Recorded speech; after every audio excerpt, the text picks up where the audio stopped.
Olá! Hoje a gente vai mergulhar na história de uma das bandas mais incríveis e inovadoras da música brasileira, os Mutantes. Mas olha, eles não eram só uma banda, né? Eram muito mais do que isso. Era um verdadeiro fenômeno cultural, uma força da natureza que desafiou tudo e todos e ajudou a definir o som de uma geração inteira. Para a gente começar, dá uma olhada nisso aqui. Em 1968, o cartaz de promoção do primeiro álbum deles tinha uma frase ousada e ao mesmo tempo enigmática. Eles são o som. Só isso. 4 palavras. Mas que palavras? Elas capturaram perfeitamente todo o mistério e a promessa do que estava por vir. O que, claro, leva a gente a perguntar, mas afinal, que som era esse? Era rock? Era MPB? Psicodelia? A resposta, como a gente vai ver, era tudo isso e muito, muito mais.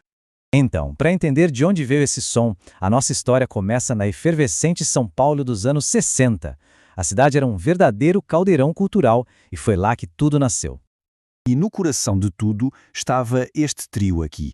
A Rita Lee, a voz carismática, inconfundível, e os irmãos Arnaldo Batista e Sérgio Dias, os verdadeiros arquitetos do som da banda. Eles já vinham de outros projetos, mas quando se juntaram, formaram uma força criativa para construir algo que ninguém nunca tinha ouvido antes. E a ascensão deles foi muito rápida. Começou lá em 1965 com a primeira banda juntos, os Seis.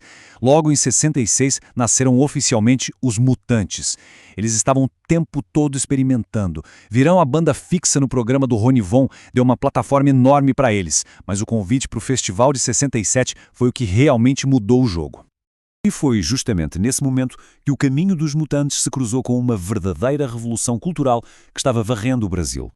A apresentação deles no festival, tocando Domingo no Parque com Gilberto Gil, foi simplesmente eletrizante. O arranjo do maestro Rogério do Prato, somado à energia psicodélica da banda, garantiu o segundo lugar e, da noite para o dia, jogou os Mutantes para o centro do palco nacional. O público nunca tinha ouvido nada parecido. Eles apareceram no momento exato. A Tropicália era um movimento que queria quebrar todas as barreiras. Misturava samba com rock psicodélico, o tradicional com a vanguarda. E um movimento tão disruptivo precisava de uma trilha sonora à altura, não é? Os Mutantes, com aquela fusão de guitarras elétricas e ritmos brasileiros, viraram essa trilha sonora. E para ter uma noção do quão centrais eles eram, é só dar uma olhada no álbum Manifesto do Movimento, o Tropicália Upanis et Circenses. Eles não participaram de 1 ou 2 faixas, mas sim de 5. A sonoridade deles não era só uma parte da Tropicália, era o motor que movia tudo. Mas a revolução que eles promoveram não foi só na música. Vamos entrar agora na era de ouro da banda, um período em que a inovação sonora andava de mãos dadas com uma irreverência visual que, é impossível esquecer. O que é mais fascinante nos Mutantes é justamente esse contraste. No palco era uma explosão visual, figurinos teatrais, happenings, humor e muita provocação. Mas por trás de toda essa estética, a música era de uma sofisticação, de uma complexidade absurda. A irreverência era como uma porta de entrada para uma genialidade musical muito, mas muito séria. E eles levavam o espetáculo muito a sério. Tenta imaginar a cena num festival daquela época. O Arnaldo vestido de arlequim, o Sérgio de toureiro e a Rita de vestido de noiva. Não era só para chocar, sabe? Era uma declaração. Era como se eles dissessem que a música deles não cabia em nenhuma caixa e a aparência deles também não. Mas eles não fizeram tudo sozinhos. Por trás dessa genialidade havia 2 figuras-chave. O Rogério do Prato, o maestro que organizava o caos criativo deles em arranjos geniais, e o Cláudio César Batista, irmão mais velho do Arnaldo e do Sérgio, que era tipo o cientista louco da turma. Um inventor que, literalmente, construiu o som deles do zero. Esse espírito lúdico deles ia junto para o estúdio. Tem um caso famoso em que a Rita Lee usou um borrifador de insetos, aquele flute antigo, como se fosse percussão para substituir um prato de choque. Esse tipo de criatividade de usar sons do dia-a-dia virou uma marca registrada da produção musical deles. E aqui está um exemplo perfeito do gênio do Cláudio em ação. O conceito era simples, criar um efeito de guitarra único para a música Bate-Macumba. A invenção? Ele pegou um motor de máquina de costura e acoplou na guitarra do Sérgio. O resultado foi uma distorção totalmente nova, que eles apelidaram de Inferno Verde, pura inovação de garagem.